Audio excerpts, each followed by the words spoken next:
زه باید د خپلو تجربو پر اساس دومره ووایم چې دا خو ښه خبره ده چې ډانلډ ټرمپ د امریکا انتخابات وګټل، ځکه چې دی د نه یوازې د افغانستان په شاوخوا کې بلکې په ټوله منطقه کې د سولې غوښتونکی یو شخص ده. امر ازو چې د افغانانو هیلې څومره د امریکا د انتخاباتو پورې تړلې دي.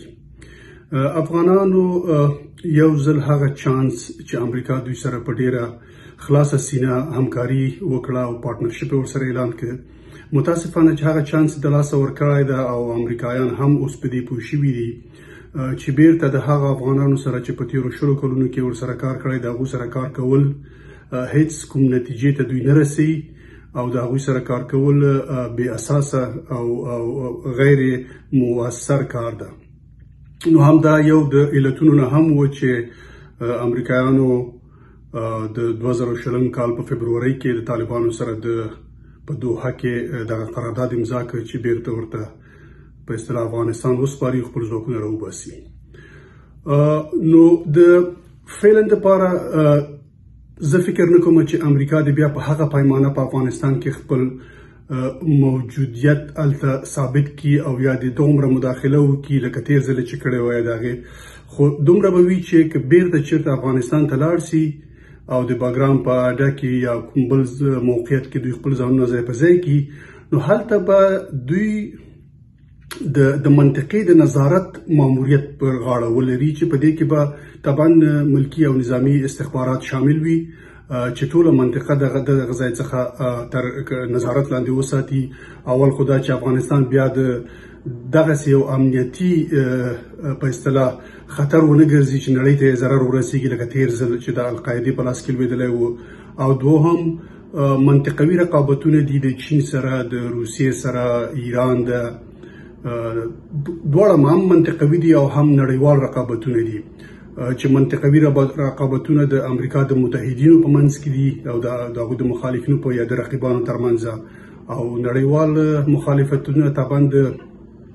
امریکا او د چین او د روسیې په سطح دي. نو په دې خاطر باندې افغانان باید خپلې هیلې او خپل امیدونه د امریکا در انتخاباتو سره ونه تړي، ځکه چې امریکا هم د نور مملکتونو غوندې یو مملکت ده، منتها لوی مملکت ده، قوي اقتصاد لري، همیشه خپل منافع اول په نظر کې نیسي او دا حق ده، هر مملکت دا حق لري چې خپل منافع په نظر کې ونیسي. نو زه فکر کوم چې که امریکایان بیرته افغانستان ته لاړ سي، زما داسې ګمان راځي چې هغوی به هم د یو حد اقل د داسې یو همکار سره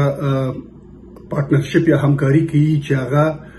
یوه قومانده ولري، یوه خوله ولري لکه دغه اوسنی حاکم نظام. او فکر کوم چې دوی به په افغانستان کې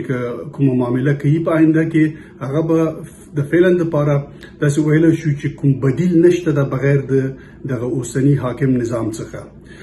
په منځني ختیځ کې جګړه ډېر یو بې شرمانه حد ته رسېدلې ده، ډېر یو ظالمانه حد ته رسېدلې ده. زه فکر کوم چې دی به د دې په له منځه وړلو کې یا د دې په کمولو کې هم ډېره همکاري وکړي. اما د یوکرین په هکله د ده دریځ بالکل ثابت ده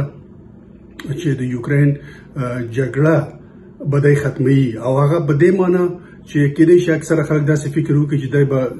څنګه په څه شکل باندې د یوکرین جګړه دفعتاً ختمه کړي. هغه په دې معنا ده چې دی کیدای شي روسانو ته بیا اطمینان ورکړي لکه تېر ځل چې امریکا روسانو ته اطمینان ورکړی و چې موږ به د ناتو سرحد موجودیت ستا سرحداتو ته نه در وړاندې کوو، نه در رسوو. کیدای شي په یوکرین باندې فشار راولي چې هغه روسي ژبې منطقې چې فعلا روسیې نیولي دي د هغې څخه ورتېر سي او دوی یو روغه جوړه سره وکړي، په اصطلاح یو نتیجې د سره ورسیږي. مننه.